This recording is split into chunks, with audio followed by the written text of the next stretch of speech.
الحمد لله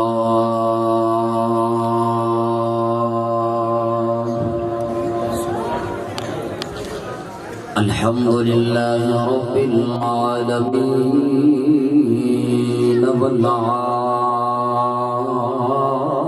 والعاقبة للمتقين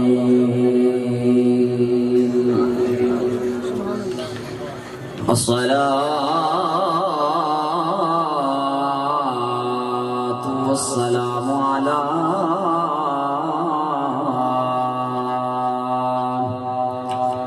أشرف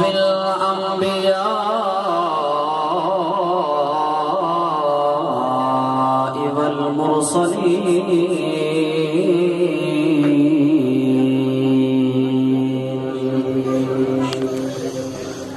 أما بعد فأعوذ بالله من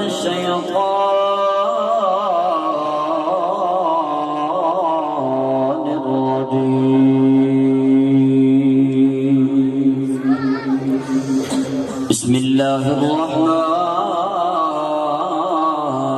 الرحمن الرحيم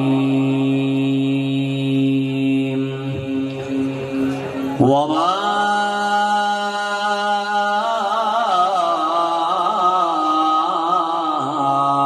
أرسلناك إلا رحمة للعالمين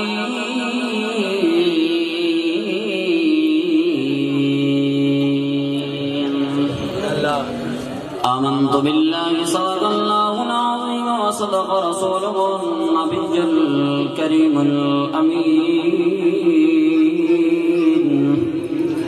ونحن على ذلك لمن الشاهدين والشاكرين والحمد لله رب العالمين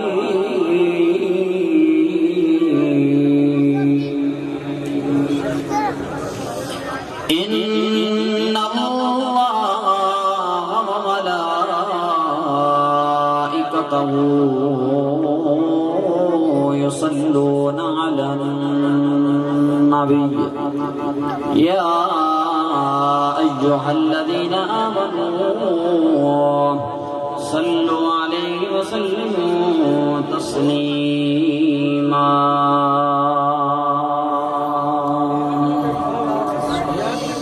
سب مل کر پڑھیے الصلاة والسلام علیک یا سیدی یا رسول اللہ وعلی آلک واصحابک یا سیدی یا حبیب اللہ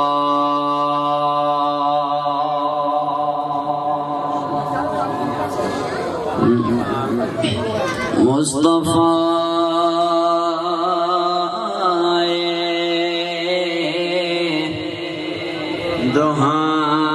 دہائیاں پہ گیا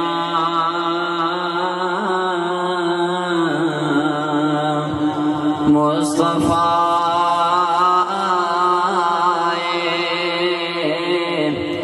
دہائیاں پہ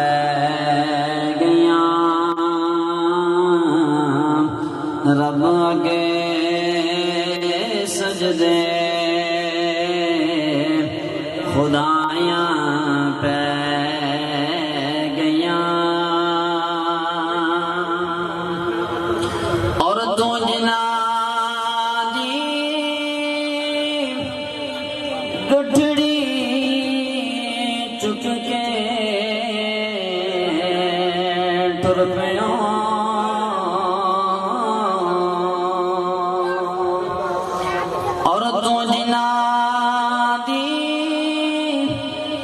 گٹھڑی چک کے تر پیوں حق دی رات پھر آیاں پہ گیاں اور رب دی سانوں رب نے بخش دینا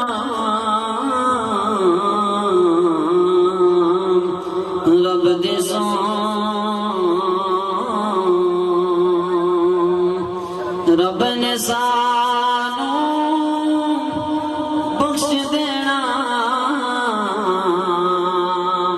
رب دی سون جدو مصطفیٰ والوں گواہیاں پہ گیاں جدو مصطفیٰ والوں گواہیاں پہ گیاں۔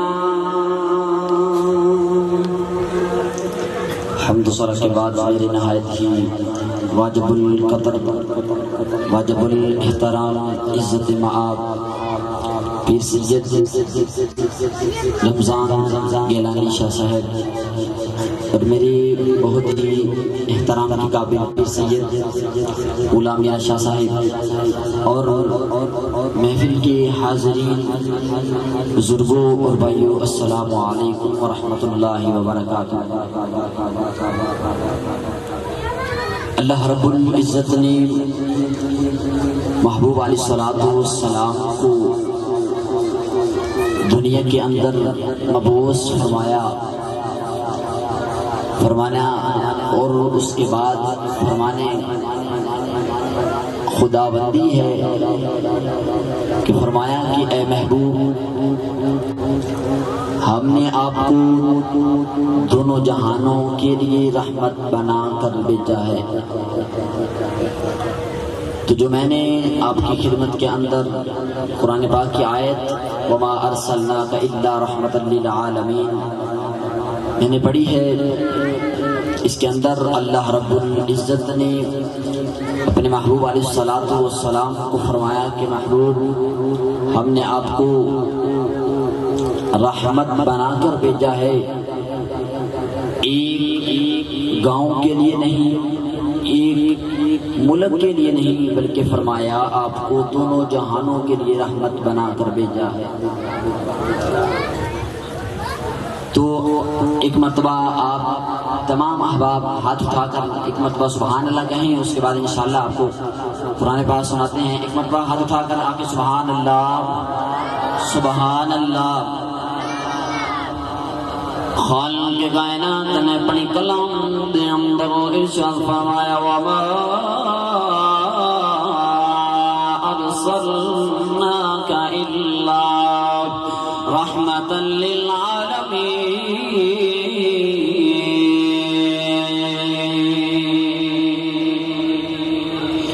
فرمایا محبوبا تنو دنا جانا مست رحمت بنا کے گل چھوڑے آؤ۔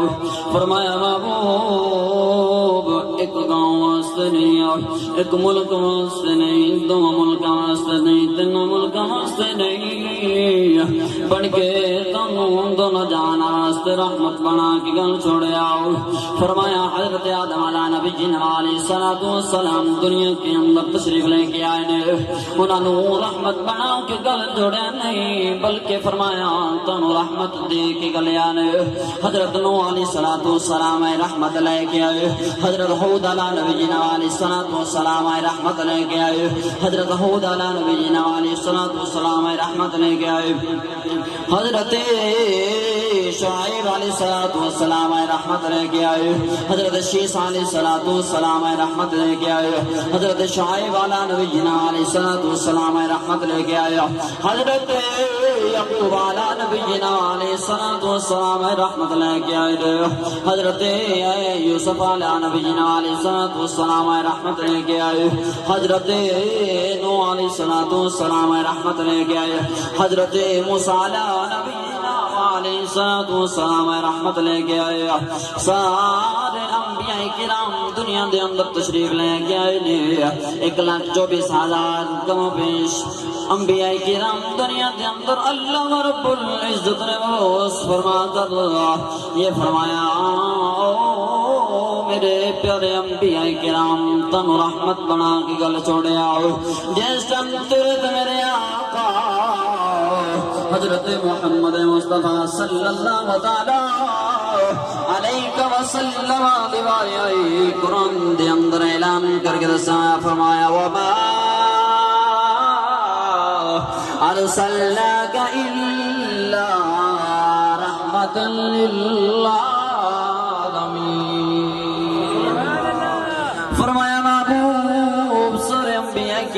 دنیا دے اندر تشریف لے کے آئے نے، میں سارے نو رحمت دے کے گیا جس ٹائم تیری واری آئی تو میں کیا آئے واو ارسلناک الا رحمتا للعالمین،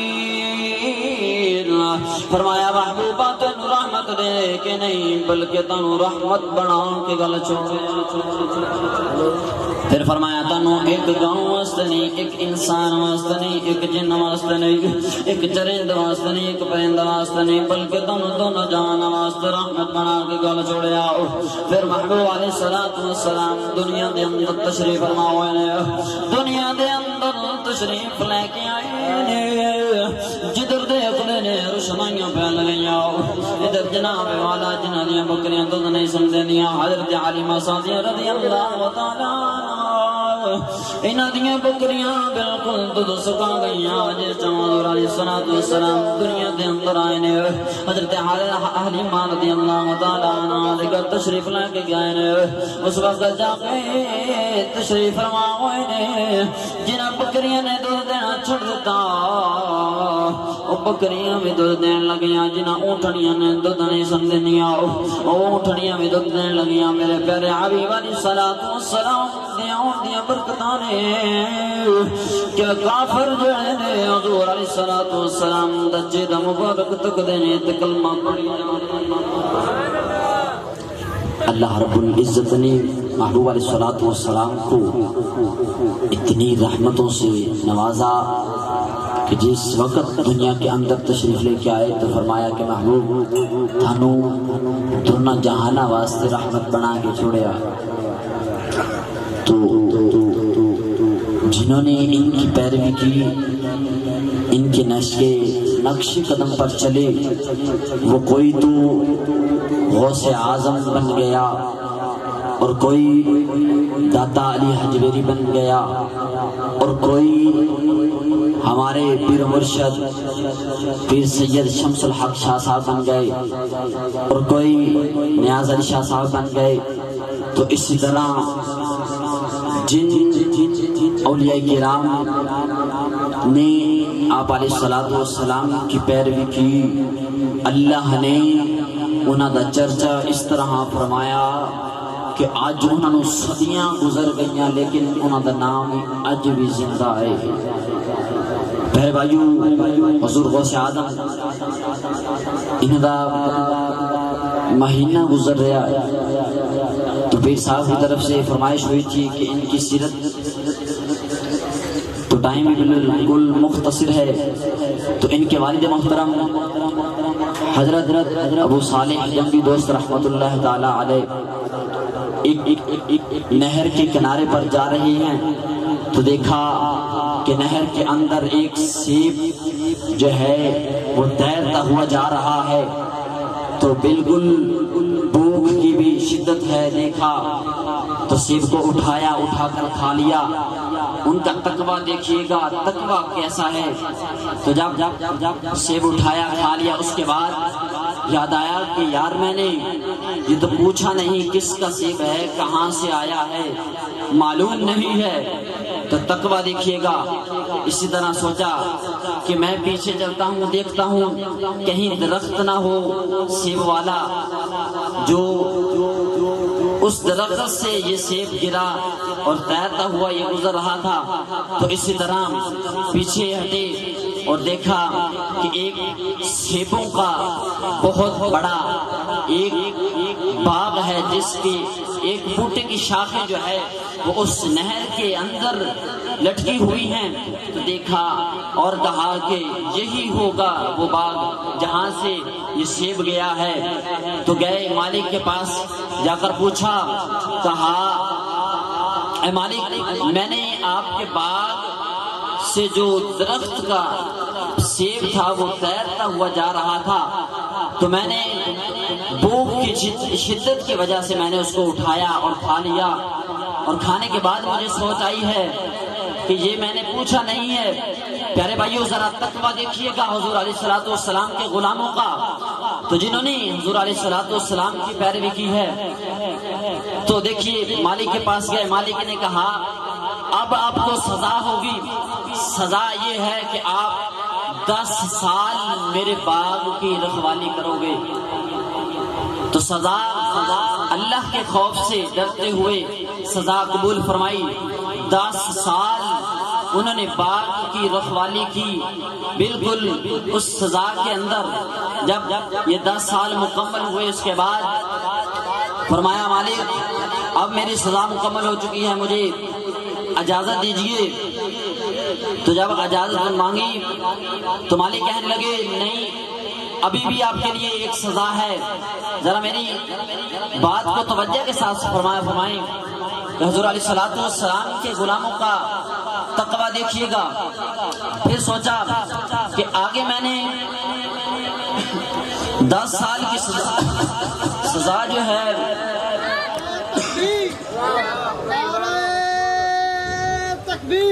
نعرہ تکبیر، نعرہ رسالت، نعرہ حیدری، نعرہ غوثیہ، اللہ محمد یار یار حاجی خواجہ قطب فرید۔ فرمایا کہ میں نے پہلے 10 سال کی سزا کاٹی ہے، تو اب کون سی سزا ہے میرے لیے؟ تو اللہ کے خوف سے ڈرتے ہوئے پھر فرمایا چلے ٹھیک ہے، میں آپ کی دوسری سزا بھی قبول کرتا ہوں۔ تو جب کہا کہ آپ میرے لیے سزا جو ہے وہ اس کو مجھے بتائیے، تو فرمایا کہ آپ کے لیے سزا یہ ہے کہ میری ایک بیٹی ہے، وہ آنکھوں سے نابینی ہے، منہ سے وہ گونگی ہے، کانوں سے بہری ہے، اور ہاتھوں اور پیروں سے معذور ہے، اس کے ساتھ آپ کو شادی کرنا پڑے گی۔ سوچنے لگے، سوچ کر پھر اللہ کا خوف ذہن میں آیا تو پھر یہ سزا قبول کی، کہنے لگے چلیں ٹھیک ہے یہ بھی سزا مجھے قبول ہے۔ تو اس کے بعد سزا منظور ہونے کے بعد شادی ہوئی۔ شادی ہونے کے بعد آپ اس عورت کے پاس جاتے ہیں، دیکھتے ہیں آنکھیں بھی بالکل سلامت ہے، کان بھی سلامت ہیں، ہاتھ بھی سلامت ہیں، پاؤں بھی سلامت ہیں، آنکھیں بھی سلامت ہیں، یعنی کہ بالکل جسامت جو ہے بالکل سلامت ہے۔ حیرانگی سے پوچھا اے مالک آپ نے مجھے تو یہ کہا تھا کہ وہ بالکل معذور ہے، آنکھوں سے بھی معذور ہے، ہاتھوں سے بھی اور پاؤں سے بھی، تو یہ تو بالکل سلامت ہے، یہ معاجرہ کیا ہے؟ تو مالک کہنے لگا ذرا سنو، آپ نے جب میرے باغ کی رکھوالی کی تو میں نے سوچا یہ 10 سال کی سزا قبول کرنے والے بزرگ کوئی عام نہیں ہو سکتے۔ تو فرمایا کہ یہ میری بیٹی وہ ہے کہ جس نے نہ تو پوری زندگی آنکھوں سے کسی غیر محرم کو دیکھا ہے اور نہ ہی کانوں سے کسی غیر محرم کی آواز کو سنا ہے اور نہ ہی منہ سے کسی غیر محرم کے ساتھ کلام کیا ہے اور نہ ہی پاؤں سے کسی غیر محرم کے ساتھ پاس چل کر بھی نہیں گئی۔ تو اس وجہ سے میں نے کہا کہ یہ آنکھوں سے، کانوں سے اور منہ سے معذور ہے۔ تو فرمایا کہ یہ آپ کے لیے ایک تحفہ ہے۔ حضور غوث اعظم کے والدین کی عظمت دیکھیے کہ ماں وہ ہے کہ جس نے پوری زندگی بچپن سے لے کر جوانی تک کسی غیر محرم کو دیکھا بھی نہیں ہے اور نہ ہی کسی کو بلایا ہے۔ تو دیکھ لیجئے والدین، باپ کا مقام یہ ہے کہ نہر کے اوپر تیرتا ہوا سیب جو ہے وہ جا رہا ہے، بلیکے کے ساتھ کھا لیا، اس کی معافی تلافی کرانے کے لیے 10 سال کی سزا کاٹی۔ تو دیکھ لیجئے یہ والدین کی عظمت ہے۔ جب حضور علیہ الصلوۃ والسلام نے اپنے عظمت اپنے غلام کو عطا فرمائی، وہ غلام کو عظمت کیا ملی کہ ان والدین سے وہ بچہ پیدا ہوا حضور غوث اعظم کہ جس نے جب پیدا ہوئے تو رمضان شریف کی پہلی تاریخ تھی، تو پہلے دن ہی کچھ بھی نہ کھایا۔ تو بعد میں تحقیق کی گئی کہ روزانہ کا معمول یہ تھا کہ صبح سحری کے وقت دودھ نوش فرما لیتے اور اس کے بعد اپنی ماں کے پاس بھی نہ جاتے. شام جب مغرب کی اذان ہوتی تو اس وقت آپ دودھ جو ہے نوش فرماتے. تو وہ پتہ چلا کہ بچپن میں ہی روزہ رکھتے تھے. تو والدین اگر نیک ہوں تو ان کی آگے اولاد جو ہے وہ حضور غوث اعظم جیسی پیدا ہوتی ہے. جب آپ قافلے کے ساتھ پڑھائی کے لیے چلیں تو اپنی ماں سے اجازت مانگی. ماں نے نصیحت کی کہ آپ نے جو بھی ہو جائے آپ نے جھوٹ نہیں بولنا. آپ دیکھ لیں کہ ہمارا حال کیا ہے کہ ہم قدم قدم پر جھوٹ بولتے ہیں. تو پیارے بھائیوں اپنے بزرگوں کو اور اپنے اسلاف کی سیرت کو پڑھ کر دیکھیے. تو جب قافلے میں روانہ ہوئے, روانہ ہونے کے بعد ایک جگہ ڈاکوؤں نے سارا سامان قافلے کا لوٹ لیا. اس کے بعد حضور غوث اعظم کے پاس آئے اور پوچھنے لگا ڈاکو کہ آپ کے پاس کیا ہے؟ وہ بالکل جو قمیض تھی اس کے اندر سلائی کیے ہوئے تھے. تو اس سردار نے پوچھا یہ مواجرہ کیا ہے؟ ہم نے جس کو بھی پوچھا تو اس نے جھوٹ ہی بولا. آپ سچ بتا رہی ہیں, اس کے اندر معاملہ کیا ہے؟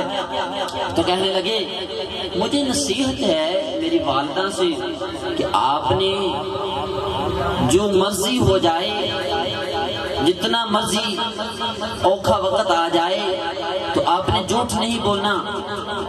تو اس لیے میں نے جھوٹ نہیں بولا. تو وہ سردار اس وقت ہی آپ کے پاؤں پر گر گیا اور اس نے آ کر آپ سے معافی تلافی کی اور کرنے کے بعد آپ کے ہاتھوں پر سلام قبول کیا اور اس کے بعد آپ کے بیعت ہو گیا. تو پیارے بھائیوں یہ ہمارے حضور غوث اعظم بڑی گہری شریف والے پھر ان کی سیرت ہے. ذرا پڑھ کر آپ بھی اس سے سبق حاصل کیجئے کہ ہم نے تقوی حاصل کرنا ہے اور ہماری اولاد بھی ہم سے جو پیدائش جنم لے گی تو وہ بھی نیک اولاد جنم لے گی. تو پیارے بھائیوں یہ میری حاضری مکمل ہوئی. اب میں دعا کرتا ہوں کہ اللہ رب العزت میری اس حاضری کو اپنی بلند بارگاہ میں قبول فرمائے. وآخر دعوانا ان الحمدللہ.